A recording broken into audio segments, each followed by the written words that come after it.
আজ হঠাৎ করেই সকালবেলা ঢাকা মোটর শো 2025-এ গিয়ে উপস্থিত হলাম।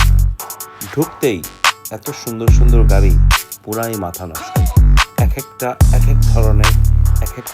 এক ধরনের সুন্দর গাড়িগুলি দেখে মাথা আজকে পুরোটাই খারাপ হয়ে গেছে, আর কোনো মাথা কাজ করছে না।